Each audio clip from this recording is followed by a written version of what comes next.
Olá, bem-vindo de volta ao The Crime Reel.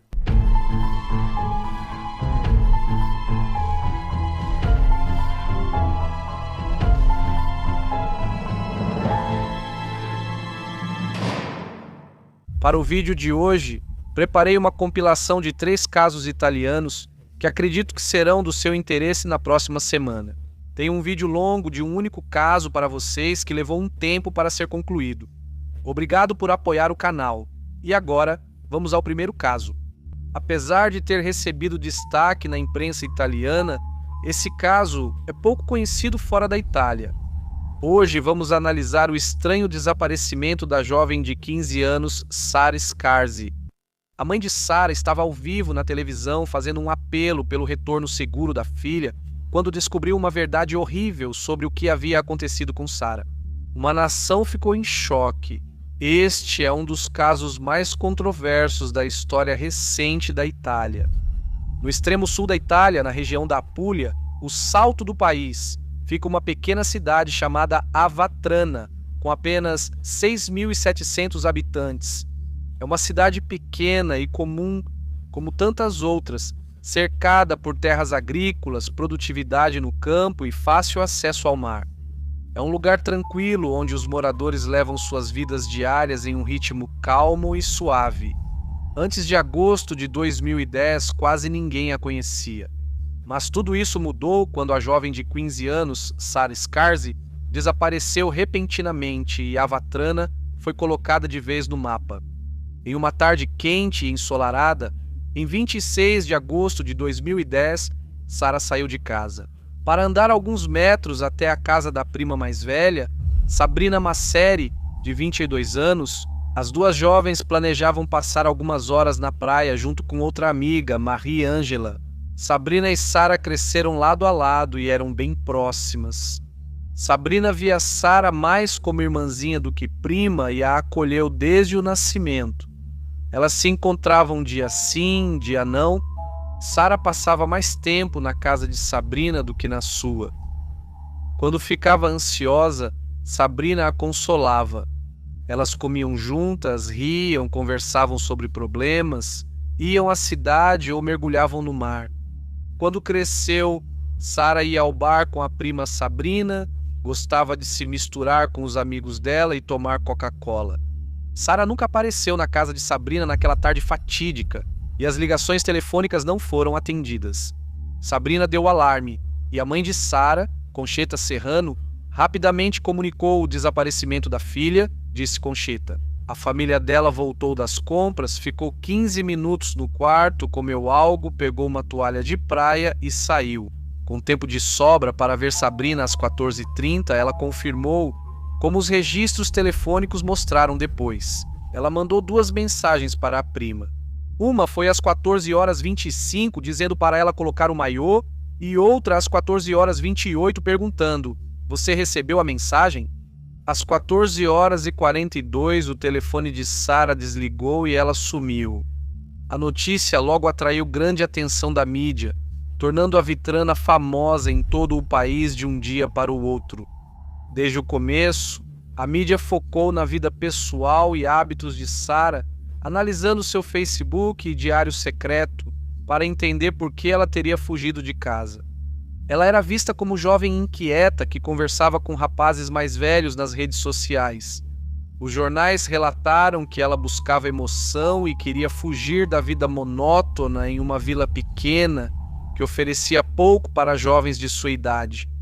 Foi relatado que Sara se entristecia pela ausência frequente do pai por causa do trabalho e sentia-se oprimida pela mãe devota das Testemunhas de Jeová, com quem discutia muito. Sua mãe, amigos e familiares negaram enfaticamente essa imagem. Eles insistiram que ela foi sequestrada, apesar da situação econômica frugal da família. Com o aumento do interesse da mídia, a família de Sara, especialmente sua prima Sabrina, apareceu em transmissões de televisão pedindo pelo retorno seguro de Sara. Sabrina, inconsolável, fazia apelos emocionados e chorava. Pedia que o culpado se entregasse e libertasse a garota se tivesse consciência. Após mais de um mês de buscas, em 29 de setembro de 2010, o tio de Sara, Michali Masseri, encontrou seu celular parcialmente queimado em um campo próximo à sua casa. Michali contou à polícia que reconheceu o telefone imediatamente pelos adesivos distintos da Coca-Cola que estavam colados nele.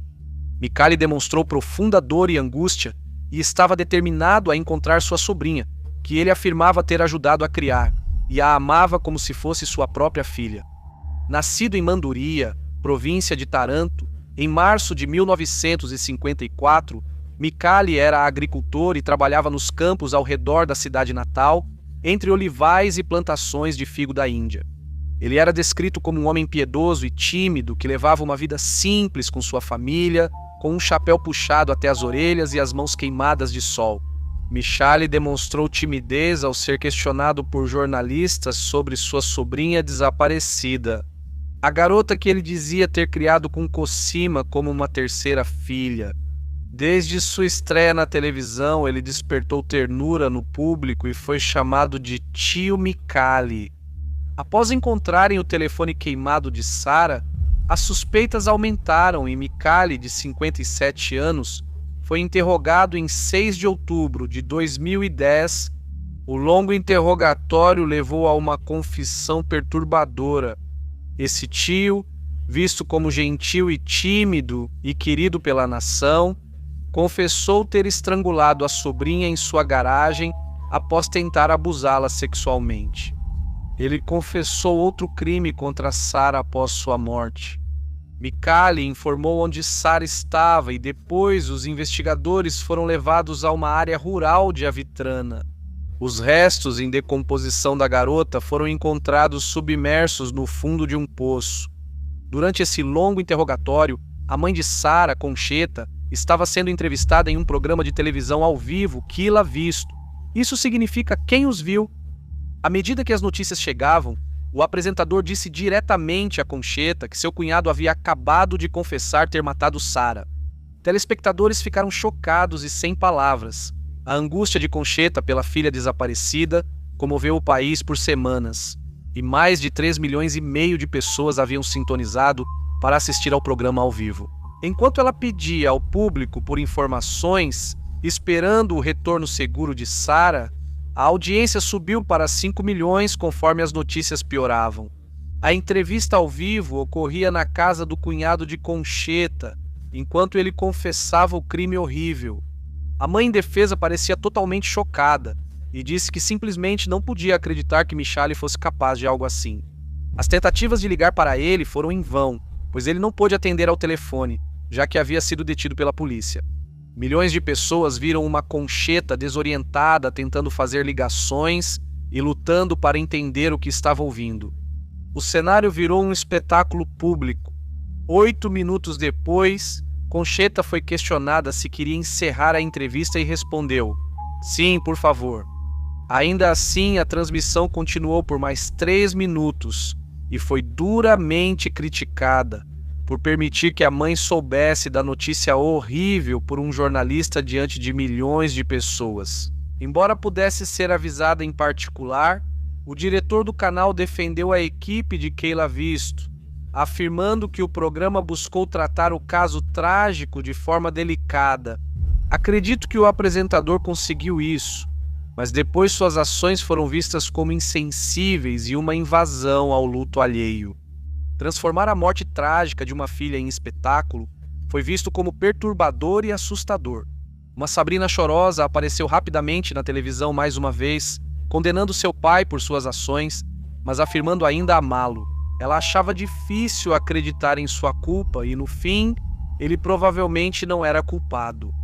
Em uma nova reviravolta, o público italiano ficou mais uma vez surpreso quando, apenas alguns dias depois, Michele retratou sua declaração, agora afirmando sua inocência. Em vez disso, ele apontou o dedo para sua própria filha, Sabrina, a prima mais velha, adorada, que havia chorado abertamente de desespero diante das câmeras de televisão. Michele contou à polícia que, inicialmente, quis assumir a culpa, mas foi Sabrina quem matou Sara. O crime ocorreu na garagem após uma discussão que virou briga. Sabrina então pediu ajuda para se livrar do corpo de Sara. Na verdade, a polícia já desconfiava da confissão inicial de Michele por causa de outros depoimentos. Na época, Michele não fez um trabalho convincente ao explicar exatamente como tirou a vida de Sara ou o que usou para sufocá-la. Ele afirmou ter matado a sobrinha na garagem, mas sua versão mudava e pouco coincidia com o que a investigação descobriu. Além disso, a autópsia não indicou violação de Sara após a morte. Além disso, Sabrina parecia muito ansiosa para contar a Mariângela que Sara havia sido sequestrada, entrando em pânico e agindo de forma irracional quando quase nenhum tempo havia se passado desde o desaparecimento real de Sara. Um florista local disse ter visto Sara sendo forçada a entrar em um carro por Sabrina e Cosima, mas depois afirmou que talvez tenha sonhado com isso. Mesmo assim, essa evidência depois seria aceita no tribunal. Sabrina foi presa rapidamente e ficou determinado que ela matou Sara por ciúmes, estrangulando-a em um acesso de raiva. Acreditava-se que, apesar da proximidade, Sara agora amadurecia, tornando-se uma adolescente magra, bonita e interessada em garotos. E Sabrina, de 22 anos, sofria com inseguranças sobre peso, aparência e se sentia inferior. Sabrina fez amizade com Ivano Russo, um chefe de 27 anos de Avitrana, por quem estava completamente apaixonada.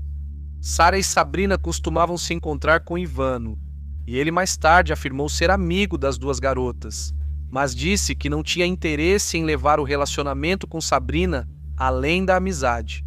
Alegaram que Sabrina era apaixonada por Ivano e tinha muito ciúme da atenção dele a Sara, de 15 anos.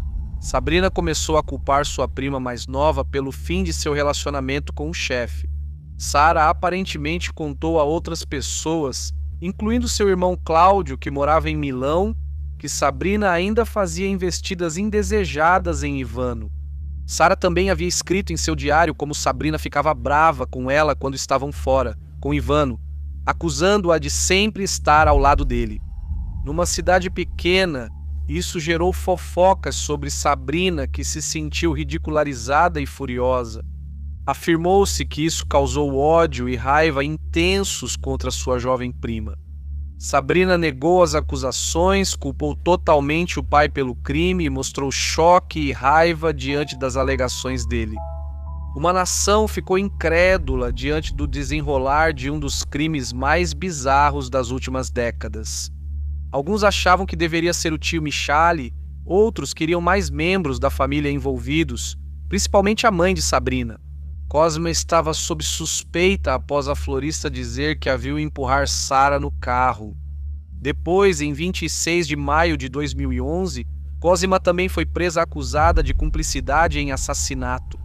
Registros telefônicos mostram que ela ligou de seu celular na garagem onde Sara foi estrangulada. Antes, Cosima havia negado estar lá naquela tarde. Enquanto isso, a mãe de Sara, Concheta, de coração partido, teve que sofrer a angústia de ter perdido sua amada filha. Ao mesmo tempo, ela teve que considerar que talvez não tenha sido seu cunhado, mas sua irmã e sobrinha que cometeram o assassinato. Para intensificar o clima sinistro, Cosima e Sabrina ficaram sempre ao lado de Concheta, apoiando-a nas semanas de luto e turbulência. Quando sua filha sumiu, Concheta buscou a verdade, mas a família, antes unida, estava em guerra, dominada pelo caos e confusão. As autoridades, porém, estavam certas de ter achado os culpados e prometeram levá-los à justiça. O julgamento começou no Tribunal de Taranto em 10 de janeiro de 2012. Os réus, Sabrina Masseri, acusada de homicídio doloso, sua mãe Cosima, acusada de cumplicidade em homicídio, e seu pai Michale, acusado de ocultação de cadáver. Os promotores alegaram que a morte de Sara ocorreu entre 14 horas e 14 horas 15. No dia 26 de agosto de 2010, foi determinado que uma briga violenta ocorreu entre as duas primas e Sara fugiu. Nesse momento, a mãe de Sabrina, Cosima, interveio e, com Sabrina, perseguiu Sara em seu Opel Astra, forçando-a a entrar no carro. Ao voltar para casa, Sara foi estrangulada com um cinto e deixada na garagem. Michale recebeu ordens para sumir com o corpo e os pertences de Sara. Durante uma ligação às 15h25, ele disse à esposa que tudo havia acabado. Em 5 de dezembro de 2012, durante a audiência, Micali chorou ao confessar novamente ter assassinado a jovem sobrinha, afirmando ser o único responsável. Isso fez seu advogado renunciar e o processo foi suspenso até encontrarem outro. Em 20 de abril de 2013, Sabrina e Cosima foram consideradas culpadas e condenadas à prisão perpétua pelo assassinato de Sara Scarzi. Na Itália, a prisão perpétua equivale a pelo menos 21 anos. Os recursos foram negados e as sentenças mantidas em julho de 2015 e fevereiro de 2017. Micali recebeu 8 anos por ajudar a se desfazer de um cadáver. Micali fez cursos de artesanato na prisão e planejava voltar à agricultura após ser libertado em junho de 2021. Sabrina e Cosima dividem uma cela na prisão de Taranto e trabalham como costureiras. Na pandemia de Covid-19, elas ficaram responsáveis por confeccionar e embalar máscaras. Até hoje afirmam sua inocência. Alguns creem que houve injustiça e que mãe e filha são inocentes. Foram consideradas culpadas só por provas circunstanciais, apesar de muitas dúvidas razoáveis. O advogado de Sabrina, professor Franco Coppi, a descreve como uma vítima e diz que nunca descansará até provar sua inocência. Ele diz que ciúmes é uma invenção ridícula, pois Sabrina ficava feliz em levar Sara quando viam Ivano Russo. O professor Coppi afirma que Sabrina é inocente, assim como Cosima. Segundo ele mesmo admite, o responsável é Micali e o motivo do crime é sexual. Eu vivo com o medo de ir para o túmulo sem ter conseguido provar a inocência dela. Sabrina também foi vítima do crime de Avitrana, e esse peso carrego diariamente no coração. Foi alegado que o florista disse ter visto Sabrina e a mãe empurrando Sara para o carro, mas depois afirmou que talvez tivesse apenas sonhado com isso. Isso nunca deveria ter sido aceito como prova no tribunal. Outros, incluindo a conhecida criminologista italiana Roberta Brusoni, insistem que não há nenhuma dúvida sobre quem são os verdadeiros culpados, e eles estão firmemente atrás das grades. Brusoni afirma que Sabrina tem uma personalidade muito narcisista e mente com facilidade sem demonstrar nada. Ela atua diante das câmeras e lida bem com a mídia, algo típico de uma personalidade manipuladora, segundo ela. Ela afirma que Micali só se envolveu após saber da morte da jovem sobrinha. Cosima era a chefe da família. Ela afirma que sempre dava as ordens e que ele, como subordinado, nunca a desafiaria. Ele encobriu esposa e filha por esse crime mais de 11 anos depois. O caso segue misterioso e ainda é discutido com frequência. Um dos casos criminais mais polêmicos e macabros das notícias italianas. Só uma pessoa sabe o que aconteceu, mas nunca poderá contar.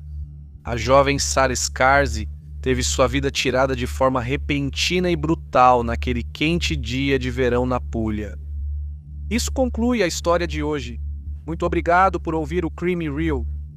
Fiquem seguros, até logo. Até Verônica, irmã de Sabrina, acredita que sua mãe e irmã são inocentes e que o verdadeiro culpado é o pai. A maioria dos italianos acha que a justiça prevaleceu. Tchau.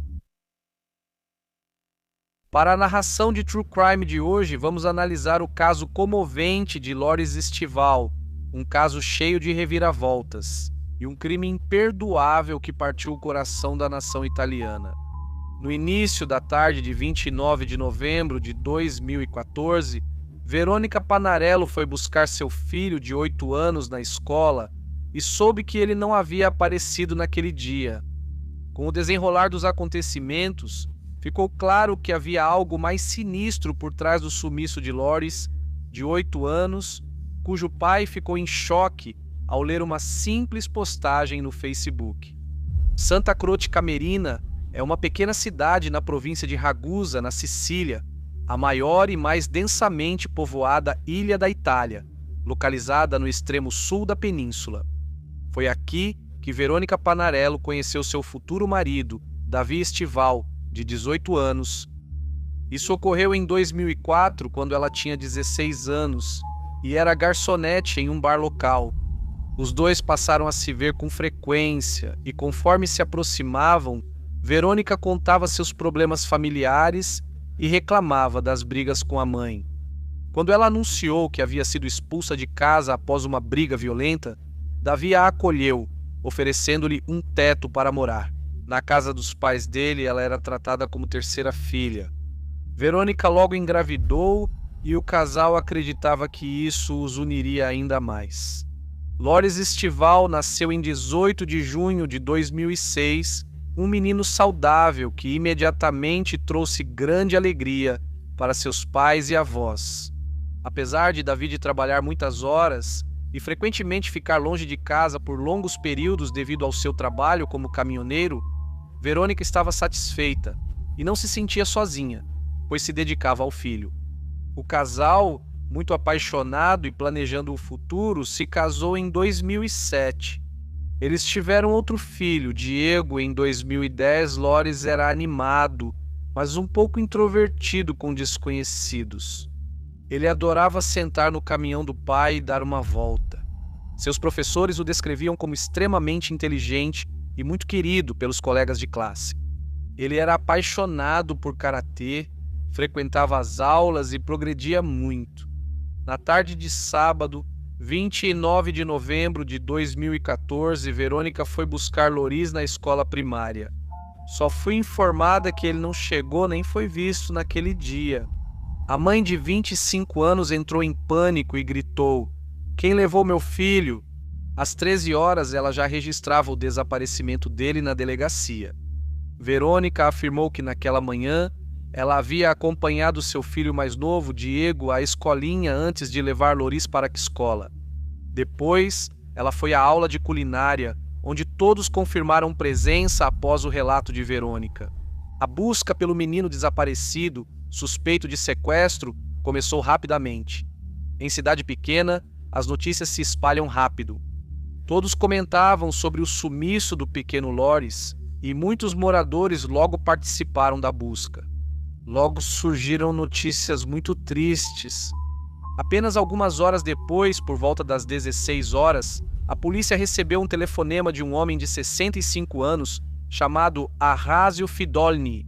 Enquanto patrulhava perto de um antigo moinho, a alguns quilômetros da cidade, ele encontrou o corpo de uma criança em um canal de irrigação. Ele disse que a esposa insistiu para que ele ajudasse nas buscas, pois era caçador experiente e conhecia a região. Arrázio disse que conhecia bem a família e queria ajudar de qualquer forma. Mesmo assim, a polícia desconfiou de sua história e Arrázio virou suspeito imediatamente. O carro dele foi apreendido para inspeção e ele foi interrogado por várias horas. As fofocas se espalharam rápido e os canais italianos noticiavam o caso o tempo todo. Muitos acreditavam no envolvimento desse homem. Verônica foi levada ao local, confirmou chorando que era seu filho e foi logo retirada. Um policial de cada lado a amparava para evitar que ela desabasse de tanta tristeza. No entanto, logo ficou claro que Arrázio Fidolni não tinha absolutamente nada a ver com o crime. Quando a polícia analisou as câmeras da região, ficou claro que Verônica não levou o filho à escola naquela manhã. Não havia evidências que apoiassem sua afirmação, e ela não apareceu nas câmeras de vigilância próximas ao prédio. Alegou-se que ela pôs os filhos no carro por volta das 8h15, mas Loris protestava, não queria ir à escola naquele dia. Em uma imagem posterior de baixa qualidade, feita por uma câmera particular, Loris teria voltado para casa usando as chaves dadas por sua mãe. Nunca ficou comprovado que a imagem era de Loris. Sabe-se que Verônica voltou pouco tempo depois e estacionou seu carro na garagem, em vez de deixá-lo em uma vaga na rua. Investigadores estranharam o motivo dela agir assim, pois costumava deixar o veículo do lado de fora. Verônica ficou na casa por 35 minutos, tempo em que teria estrangulado o filho com um cabo elétrico. Acreditava-se que a discussão começou porque Loris não queria ir à escola, e sua mãe, cansada da desobediência dele, perdeu a paciência e o estrangulou, colocando em seguida seu corpo sem vida no carro estacionado na garagem, que ficava fora da vista da rua. Afirmou-se que ela foi até os arredores da cidade e, sem piedade, jogou o corpo dele na vala. Câmeras de segurança flagraram o veículo dela indo ao velho moinho, onde o corpo da criança foi achado horas depois, por Horácio Fidoni. Enquanto isso, David Estival, o pai de Loris, de 28 anos, estava voltando para casa vindo da Lombardia, no extremo norte da Itália. Ele havia sido informado do desaparecimento de Loris, mas assumiu que seu filho animado e às vezes caprichoso estava apenas brincando por volta das 9h30 daquela manhã. Ele havia falado com sua esposa, como fazia todas as manhãs quando estava fora, e ela o havia assegurado de que as crianças estavam bem e seguras. Ela disse que tinha levado Diego à creche e Loris à escola, e que ambos os filhos estavam animados com o retorno iminente do pai. David seguiu sozinho para o sul, ansioso para reencontrar a família e resolver tudo. Ninguém conseguiu contar a David a gravidade da situação, nem mesmo após o corpo da criança ser encontrado. Verônica depois afirmou que não quis preocupar o marido por telefone. Durante um intervalo, Davi rolava posts no Facebook quando soube repentinamente da morte do filho da pior forma possível. Uma mensagem de um amigo no Facebook: "Descanse em paz, Loris." Para Davi, foi a pior coisa que podia imaginar, e ele disse depois que foi o pior dia da sua vida. No dia 9 de dezembro de 2014, Verônica Panarello foi presa pelo assassinato do filho. Verônica negou veementemente a acusação. Davi inicialmente apoiou sua esposa, dizendo que ela sempre foi uma mãe amorosa e cuidadosa, incapaz de cometer ato tão hediondo. Houve uma onda de simpatia pelo pai angustiado. A nação ficou chocada, revoltada e incrédula com a possibilidade de uma mãe matar uma criança doce e inocente a sangue frio. Uma autópsia determinou que Loris havia morrido entre 8h30 e 9h30 da manhã do dia 29 de novembro de 2014. A morte foi por estrangulamento e os pulsos mostravam sinais de terem sido presos com abraçadeiras plásticas. À medida que o cerco se fechava ao seu redor, Verônica de repente alegou que não conseguia mais se lembrar do que havia acontecido. O funeral aconteceu em Santa Croce Camerina, no dia 18 de dezembro de 2014. O pedido de Verônica para comparecer foi negado e ela seguiu presa. Familiares levaram o pequeno caixão branco à igreja, rodeado de coroas de flores, bichos de pelúcia e mensagens. Davi Estival liderava o cortejo, chorando sem controle. O caixão foi levado pela praça para que os moradores pudessem se despedir pela última vez do garotinho que muitos conheciam e amavam. Muitas pessoas foram prestar homenagens, incluindo colegas de escola e professores com balões brancos. Uma faixa dizia: "A trágica morte do pequeno Loris nos afetou profundamente. Toda a comunidade compartilha da dor da família." Por mais de um ano, Verônica Panarello dizia não saber nada, mas depois mudou sua versão dos fatos. Ela disse que Loris se recusou a ir à escola e correu de volta para casa.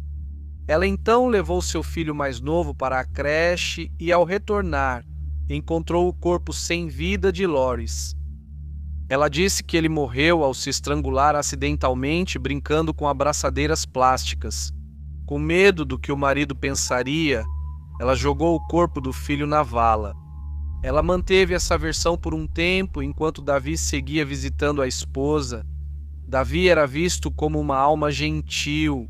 Agora, tão terrivelmente confuso e arrasado com a perda do filho, simplesmente implorou a Verônica pela verdade. Após meses de conversas na prisão com o marido, já irritado e cansado das versões sempre mudadas da esposa, Verônica lançou a última bomba sobre ele. Ela disse que, embora estivesse presente quando Loris foi morto, não foi ela quem cometeu o crime de fato. Em vez disso, ela apontou o dedo para seu sogro, André Estival. Ela não apenas acusou o pai de Davi de ser o verdadeiro assassino de Loris, mas também afirmou ter tido um relacionamento íntimo com ele. Verônica afirmou que ela e seu sogro, de 52 anos, estavam tendo um caso. Loris descobriu e disse que iria contar para o pai. Por esse motivo, Verônica alegou que André a instruiu a amarrar os pulsos da criança antes de matar o neto, estrangulando-o juntos com o cabo USB. Depois, colocaram o corpo no carro, foram até a periferia e jogaram Loris na vala. André negou totalmente a acusação, afirmando que ficou perplexo por ela poder inventar uma história dessas. Ele foi investigado, mas não foi encontrada nenhuma prova de seu envolvimento. Ele tinha um álibi sólido, pois estava com sua namorada, Andreina Fiorilla, longe da cena do crime após se separar da mãe de Davi. Na época, os registros telefônicos não mostraram nada além de ligações curtas entre Andréa e Verônica nos meses anteriores à morte de Loris, tudo compatível com um relacionamento parental comum. Andreina confirmou ao tribunal que ela e Andréa estavam juntos há pouco tempo. Ela nunca daria um álibi falso para alguém suspeito de matar uma criança. Davi Estival sempre acreditou na inocência do pai, dizendo que era mais uma mentira de Verônica e que seu pai era mais uma vítima. Agora destruído, Davi implorou à esposa pela verdade. Mas a versão dela dos fatos ficou cada vez mais bizarra. O julgamento começou em 17 de outubro de 2016. Verônica foi acusada de assassinato e ocultação de cadáver. A defesa alegou que ela tinha histórico de transtornos psiquiátricos, personalidade borderline e já tentou suicídio 2 vezes. Após longa investigação e relatório de 160 páginas, concluiu-se que ela era perfeitamente sã, bem ciente do crime que havia cometido e seria julgada de acordo. Verônica Panarello foi considerada culpada de assassinato e ocultação de cadáver, sendo condenada a 30 anos de prisão. Um recurso seria rejeitado e a sentença mantida pela Suprema Corte em 21 de novembro de 2019. A supostamente amorosa mãe fez de tudo para obstruir o curso da justiça, e agora era descrita como um monstro, que matou seu filho a sangue frio, o descartou como lixo e depois foi para a aula de culinária como se nada tivesse ocorrido. Mais tarde, sabendo que o corpo do filho já estava gelado, ela foi buscá-lo na escola. André Estival entrou com um processo contra sua nora por difamação, alegando que as mentiras e acusações dela sobre o assassinato de seu neto lhe causaram um estresse e sofrimento intoleráveis, além da perda trágica de seu amado neto, por quem ele tinha grande carinho. O advogado de Andréa mencionou danos graves que afetaram a integridade de sua cliente. Em sua defesa, Verônica acusou os investigadores de terem ignorado suas alegações de que 2 pessoas tinham visto Andréa no carro com ela. Naquele dia, o corpo de Loris foi deixado no velho moinho. Nenhuma evidência surgiu para apoiar suas declarações, e ela passou a ser vista como mentirosa patológica. Ao ser confrontada sobre as invenções e versões dos fatos, Verônica disse que, no início, não se lembrava do ocorrido naquela manhã de sábado e não pretendia mentir. Ela disse que confundiu lembranças do dia anterior e achava que tinha levado o filho à escola naquela manhã. As memórias só começaram a voltar depois que ela pôde visitar o túmulo do filho, e ela insistiu que foi seu sogro quem cometeu o crime. Ela continuou dizendo: "Estou presa, ele está em liberdade. Eu assumo a responsabilidade pelos meus atos. Eu errei ao dizer que foi um acidente. É justo que eu pague e esteja na prisão, mas também é justo que qualquer um que estava comigo naquela manhã pague também." Investigadores e juízes consideraram essa versão dos fatos totalmente não confiável e sem provas. Verônica, encarcerada há 7 anos e agora com 33 anos, foi considerada culpada de calúnia contra seu sogro, No dia 17 de setembro de 2021, no Tribunal de Ragusa, na Sicília, ela foi condenada a mais 2 anos de prisão, além da sua sentença de 30 anos pelo assassinato de seu filho. Além disso, ela foi condenada a pagar todas as custas judiciais e uma indenização de 24 mil euros a André Estival. O tribunal decidiu que Verônica foi a única autora do crime, que ela sozinha estrangulou. Loris colocou seu corpo sem vida em seu carro e o jogou no canal de irrigação. Verônica ameaçou Andréia ao ser retirada do tribunal, dizendo: "Está feliz agora? Sabe de uma coisa? Eu só peço a Deus para te encontrar morta quando eu sair. Caso contrário, eu mesma vou te matar com as minhas próprias mãos." Verônica não recebeu nenhum direito de visita para ver seu filho mais novo, e Davi iniciou o processo de divórcio em 2017. Ela recebe notícias do progresso de Diego por cartas e fotos, mas Davi não se comunica diretamente com ela. Em entrevista, ele disse não saber como sua esposa reagiu ao receber os papéis do divórcio, mas era algo que precisava ser feito. Ele apoiou Verônica no início, mas logo percebeu que ela estava envolvida. "Eu sabia que ela mentia." Ao dizer que a morte de Loris foi acidente, ele afirmou que Loris jamais brincaria com algo tão perigoso. Em uma mensagem para seu filho, Davi escreveu: "Eu me agarro à esperança de que um dia vou te ver de novo. Isso me dá forças, como se você nunca tivesse ido embora. Você vive em nós como o arco-íris mais bonito e colorido." Ele continuou e escreveu um livro em 2018 intitulado Em Nome de Loris, onde ele esclarece muitos detalhes de sua vida com Verônica e compartilha uma série de documentos e fotografias. Davi afirmou querer contar sua verdade e dor sobre os acontecimentos, e para ajudar seu filho mais novo, Diego, a entender o que aconteceu com seu irmão mais velho. Para inspirar outros a enfrentar a tragédia, agora restamos apenas eu e Diego, que não sente falta de nada. Segundo ele, Verônica destruiu tudo, até a si mesma. Verônica Panarello foi transferida para 4 prisões diferentes ao longo dos anos e agora permanece encarcerada em Turim, no extremo noroeste da Itália, onde ainda proclama sua inocência. Ela tem estudado para se tornar assistente social, algo que gerou grande controvérsia quando foi divulgado. No entanto, a verdadeira vítima inocente desse crime horrendo é o pobre Loris Estival, o garotinho alegre que teria comemorado seu 15º aniversário em junho de 2021 como de costume. Seu pai carinhoso escreveu um cartão para ele naquele dia: "Sem você, a vida perdeu a beleza de antes. Até os quebra-cabeças que montávamos não se encaixam mais. Tentamos ser fortes, seu irmãozinho e eu, e conseguimos porque abraçamos a força que você nos transmite. Guardamos no coração as lembranças, alegrias, risos e o amor compartilhado hoje. Você ensina o valor da vida ao mundo e protege crianças da injustiça, com nossos corações cheios de amor. Imaginamos você um pouco mais feliz hoje, mesmo que não possamos te abraçar entre uma lágrima e um sorriso. Feliz aniversário, Loris." Isso conclui a história de hoje. Muito obrigado ao Pimposa por escrever o caso. Por favor, deixem seus comentários aqui embaixo. Muito obrigado por ouvir o Crime Real. Fiquem seguros, até logo, PST. Pelo futuro de seu jovem filho, David colocou cada centavo do lucro do seu livro em uma conta no nome de Diego. Adeus. A família Di Nardo morava em Novi Ligure, uma pequena cidade no noroeste da Itália.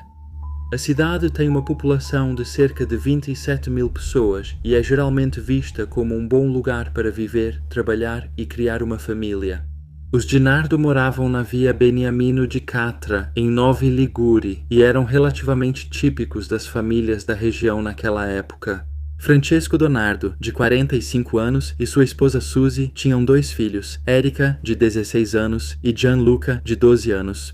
Francesco era um dos gerentes da fábrica de chocolates Perengotti, então uma das maiores produtoras de doces de chocolate da Itália. Suzy era contadora, enquanto Erika e Gianluca estudavam em escolas locais. Em 21 de fevereiro de 2001, Suzy pegou Erica na escola às 14 horas. A mãe e a filha almoçaram juntas antes de Erica sair para passar a tarde com seu namorado de 17 anos, Mauro Favaro, o Omar. Erica voltou para casa por volta das 19h daquela noite e esperou a chegada de sua mãe, que tinha ido buscar seu irmão Gianluca no treino de esportes. Francesco chegaria tarde em casa porque se encontrou com amigos para o Football Society após o trabalho. Por volta das 20 horas, Erica saiu correndo de casa, gritando por socorro e bateu desesperada na porta do vizinho. Quando vieram ajudá-la, contou que 2 pessoas invadiram sua casa e tentaram roubar sua família, agredindo sua mãe e irmão, mas ela escapou. Quando os serviços de emergência chegaram, apenas alguns minutos depois, encontraram uma cena devastadora dentro da casa da família. Tanto Suzy quanto Gianluca estavam mortos. Eles foram esfaqueados várias vezes. Suzy estava na cozinha, quase irreconhecível pelos ferimentos. Gianluca estava na banheira no andar de cima, com ferimentos mais graves que os da mãe. Faca de cozinha de 15 centímetros com cabo de madeira, usada nos assassinatos, foi encontrada na casa. Erica disse à polícia que estava em seu quarto no andar de cima, ouvindo música com fones de ouvido. Ao ouvir o irmão mais novo gritar por ajuda, ela saiu do quarto e viu a mãe lutando com 2 homens. Sua mãe, já sangrando muito, gritou para Erica fugir. Erica escapou pela garagem subterrânea. Ela disse à polícia que os 2 homens que invadiram sua casa não eram italianos e achava que eram da Albânia. Ela estimou que um tinha 40 anos e o outro 20. Nos últimos anos, a Itália registrou aumento de imigrantes. Houve arrombamentos relacionados à comunidade imigrante, levando a polícia a suspeitar que os assassinatos fossem obra de uma gangue de imigrantes conhecida. Com as pistas de Erica, a polícia mostrou a ela fotos de suspeitos dessas gangues que poderiam ser os responsáveis. Erica logo reconheceu um dos homens como um dos assassinos que invadiram sua casa. A mídia logo focou nas ameaças de imigrantes entrando no país. As imagens de uma jovem que havia testemunhado 2 membros de sua família sendo brutalmente assassinados levaram a uma comoção pública. Vários jornais exigiram uma repressão à imigração ilegal. Os investigadores localizaram e interrogaram o homem que Erica havia identificado.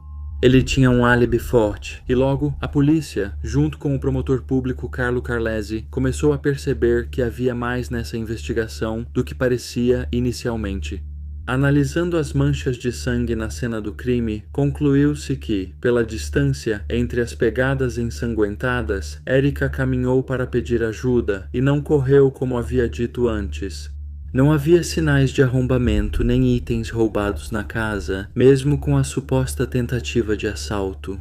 As armas do crime eram as próprias facas da família. A polícia perguntou por que Erica saiu pela garagem subterrânea em vez da porta da frente, que era muito mais curta. As evidências sugeriram que Erica mentiu sobre o que ocorreu na noite de 21 de fevereiro de 2001. Mas os investigadores tinham dificuldade em acreditar que uma garota de 16 anos estivesse envolvida em um crime tão brutal. O promotor solicitou a vigilância das ligações de Erica 24 horas após os assassinatos. Ela foi flagrada dizendo ao namorado, Omar, para não se preocupar, pois nunca seriam descobertos, já que era a única testemunha. No dia seguinte, Erica e Omar foram interrogados. Durante as entrevistas com a polícia, os 2 adolescentes ficaram sozinhos na sala de interrogatório, sem saber. A sala tinha microfones e câmeras. Erica e Omar não só discutiram os assassinatos, como também chegaram a imitar as ações usadas para esfaquear a mãe e o irmão de Erica. Eles brincaram calmamente sobre o que havia acontecido naquela noite e foram ouvidos discutindo sobre o que deveriam vestir nos funerais no dia seguinte para parecerem apropriados. Na noite de 23 de fevereiro de 2001, Erica e Omar foram acusados pelos assassinatos de Suzy e Gianluca. Eles passaram a se acusar, cada um dizendo ser inocente e culpando o outro pelos assassinatos. Embora inicialmente parecesse não haver explicação razoável para o crime, a polícia descobriu o que ocorreu naquela noite. Os dois adolescentes tinham criação de classe média, eram simpáticos, populares, bons alunos e bem vistos pelos professores. Para todos, pareciam jovens normais e ajustados. Erica era próxima do irmão e gostava de ficar com ele. Suzy se preocupava com a intensidade do relacionamento da filha com Omar, pois achava que eles estavam praticamente inseparáveis. No entanto, essas preocupações não eram fortes o suficiente para que Suzy interviesse, e ela acreditava que a intensidade inicial do primeiro amor de um adolescente logo começaria a diminuir. Havia discussões comuns entre pais e filhos, nada fora do normal em milhões de lares pelo mundo. O único motivo concebível era que Erica queria eliminar sua família para poder usar sua herança e viajar pelo mundo, com Omar. Erica e Omar começaram a usar drogas ilegais sem o conhecimento dos pais. As equipes forenses e os entrevistadores conseguiram reconstruir os acontecimentos da noite. Quando Suzy voltou do treino com Gianluca à noite, Omar já estava escondido no banheiro para executar o plano. Suzy e Erica começaram a discutir na cozinha, e Erica pegou uma das facas da família, esfaqueando Suzy com ela.